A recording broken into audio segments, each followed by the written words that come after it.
Welcome to the Offshore Club's fun-filled, fact-filled, fast-paced blockbuster podcast, Roving with Rachel, coming to you straight from beautiful Belize, where the sun never sets on the good life at a great price. And now, here is your brand new BFF, Rachel Jensen. Hi everyone, Rachel Jensen here. In this week's episode, we are going to talk about the 3 common questions I get asked the most when I tell people I live in Belize. And the very first one, maybe you were thinking it too, is it safe?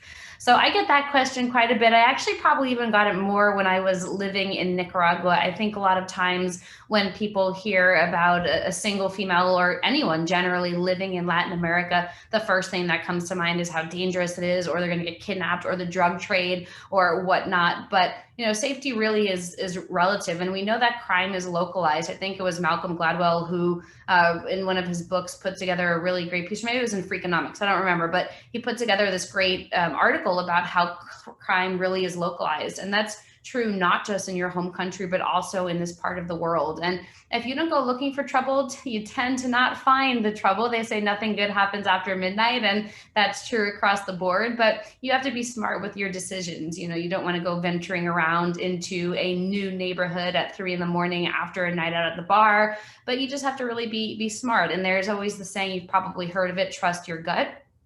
I would recommend that if something doesn't feel right, turn around and go back. You don't have to stay where you're going just because you're adventurous or whatever that case may be. Trust your gut. And so for me personally, knock wood, I've never had an encounter where I felt unsafe. In Nicaragua, there was one point I would go to the gym in the morning. The gym would open at about 5, so I'd leave my house at about 4:45 when it was still dark out, and I got chased by a dog. And that was probably one of the scariest things that has happened. But since then, you just have to be very aware of your surroundings, and you just have to understand that it's a new location, and you maybe you're living here, maybe you're just vacationing, whatever it may be, but just be smart and really think about something before you do it. But otherwise, I do feel very safe here. It was one of the primary reasons I chose living on Ambergris Caye. It's a small town feel, about 25,000 people. So, you have people who are looking out for you as you're driving up and down the roads in your golf carts, you're waving to friends and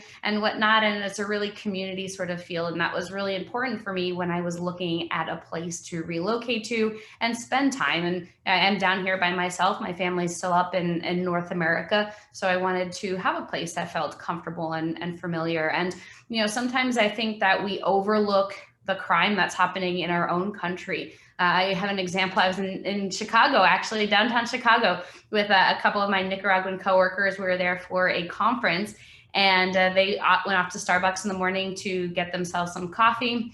They came back, and about 15 minutes later, that Starbucks that was in downtown Chicago had a shootout.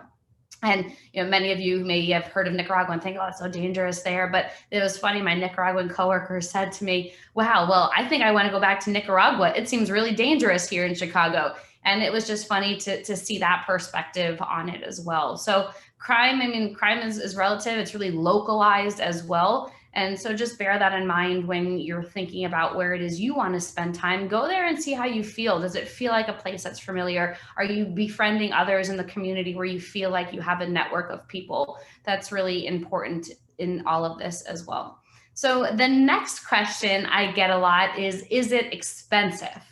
And I am located on an island off the coast of Belize mainland. And while Belize in Central America tends to be less expensive than North America or some of the more developed countries, it is very easy to live like a tourist here. And what I mean by that is you're going out to all of these higher end restaurants, or you're participating in tons of tours, or really just living like a tourist. And if you decide to live like a tourist, it can be expensive. If you want to live like a local, it can be affordable. You can have that in between as well. You can go get your dollar tacos. You get 3 tacos for 50 cents US.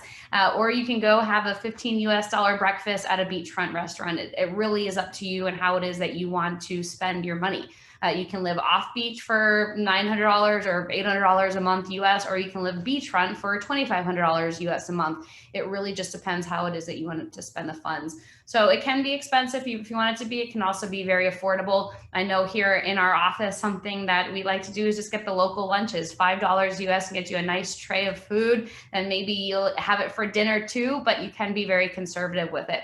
Where I tend to see money is spent is in utilities. Electricity here tends to be more expensive.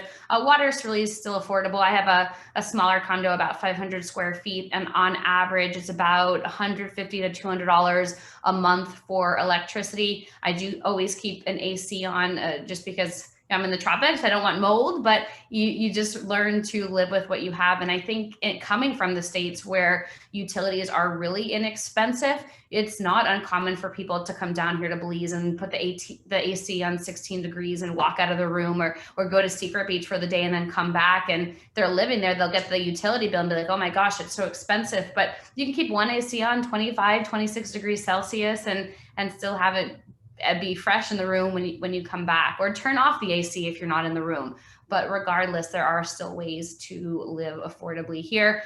Something else that I've learned is a little bit more expensive here in Belize generally is gas. I was living in New Orleans for a while where we were able to get gas when I left like $1.79 per gallon. Here, gas is about $5 US a gallon, but we're on an island, we drive golf carts, so it's not as if we are accruing lots of mileage to our carts, but just something, again, to bear in mind. I've learned to live within my means and really live locally in a sense where I don't necessarily go out to all the tourist places all the time, because that certainly can add up. The next and final question for this segment that I get quite a bit is, what do I like to do for fun, or what do you do on an island for fun? So yes, we're on an island, and we are about 15-minute puddle jumper ride away from the mainland Belize. And what I like to do in my free time is just adventure around. I'm a very adventurous person. Hop in the cart, go check out a new resort that I haven't been to before. Just yesterday, or a couple days ago, we went to one of the neighboring islands and did island hopping in there. I rode a banana boat for the first time. I haven't done that ever. And we fed the tarpons, and what else did we do? We were able to feed the stingrays over there, and it's just a really neat experience. I've been here in the country for about 9 years, and I've just never done that before. So it was a really neat way to get more involved in the community and the local environment. Something I also really enjoy doing is going to the mainland, renting a car, going to the jungles, checking out the different beach communities.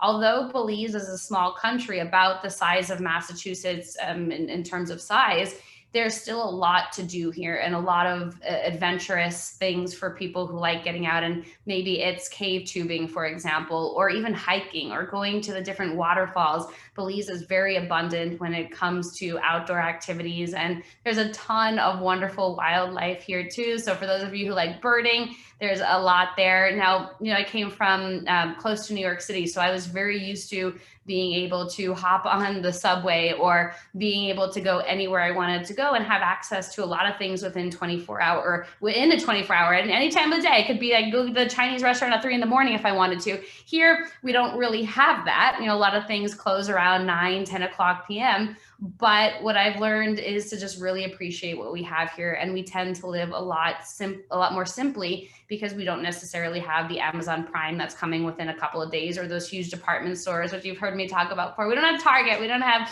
Sam's Club. We don't have Home Depot or anything along those lines. So you just learn to live a lot more locally. But there's a lot to do and a lot of different ways to get involved in the community. And I think at the end of the day, for anybody who is looking to relocate or spend time in another country, find out what sort of activities and clubs or book clubs here that you can participate in. And there's just a lot of different networking things that you can do in order to get to meet other people. And that's important as well, as you're planning your life here, your lifestyle generally in another country, is really understanding the community. So yes, I get asked about safety all the time. I get asked about cost of living here. I get asked about what there is to do for fun. And it just depends on you and how it is that you want to live your life in another country. But Belize, specifically here in Ambergris Key, really has become home, has been a place where I felt comfortable. I feel safe. I'm able to live affordably, and in addition, get to experience a lot of new things that I can tell you I definitely would not have been doing if I was still in New York or the Northeast more generally. Well, I look forward to our next session, and in the meantime, everybody have a really great week. Bye-bye. For more information on the Offshore Club or to contact Rachel Jensen, visit www.offshore.club today. www.offshore.club. That's www.offshore.club. See you next time at the Offshore Club.